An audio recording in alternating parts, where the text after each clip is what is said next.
Hi and welcome to this video log with me, Wayne, from swimmingcyclingrunning.com. Now, last weekend I went to the Winter Regional Championships down at Portsmouth, and yet again I saw clubs fail to prepare their swimmers to actually do what they've been training to do in the pool, in training. And that was, on a turn, get to 10-15 metres from the wall.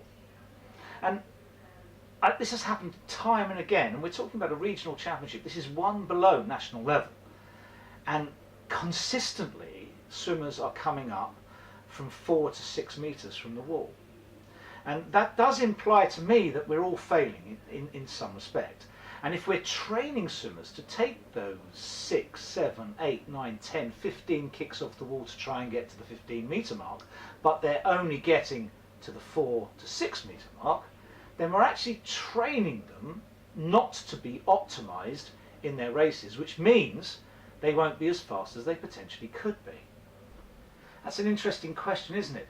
In practice, we're practicing something that we know when someone gets to a championship or a major race, they're not actually going to do, and that to me doesn't really make sense. What I think does make sense is trying to teach people to do what they're going to do in a race as best they can. So for example, if someone is going to come up at about 5 metres, then they have to come up at that 5 metre mark at their fastest possible swimming speed, and then they will maximise their speed, minimise their time and do their best. Anything else is not going to produce the optimum for that particular swimmer. Now, there's no question of doubt that some people are good kickers, some people are very poor kickers. I myself can't kick for toffee. I'm an upper body swimmer, and therefore I can pull nearly as fast as I can swim, but if I start a kick set, I'm going to be lapped when other people have done 4 lengths and I've done 2, and there's nothing wrong with that. I just am not a kick person. And if I decided that for me the best thing to do was to get to 15 metres underwater kicking, I would be doing that pretty slowly. So it's clear to me that yes, I can push off the wall and I will always get to 5 metres, but anything more than that is going to slow me down. And I think that's, as coaches, how we have to think. We have to individualise our turns and breakouts. And by doing that, I think we're going to get the best out of our swimmers. So realise, if a swimmer's a good kicker, we want them to kick underwater because they're below the surface tension and they're going to go fast.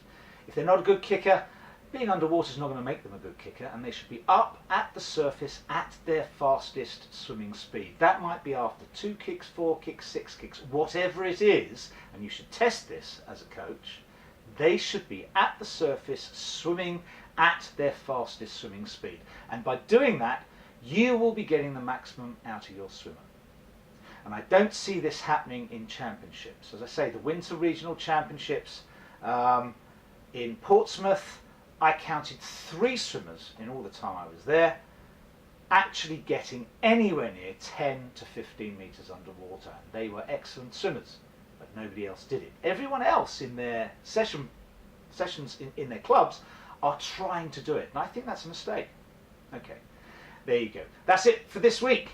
Just my thought on racing, training and general life. And I think that's quite important. I think as coaches we should be looking at what reality is as opposed to what we're trying to do. And if reality does not match what we're trying to do, then we have to change what we're trying to do. Okay, thanks very much. See you soon. Keep well.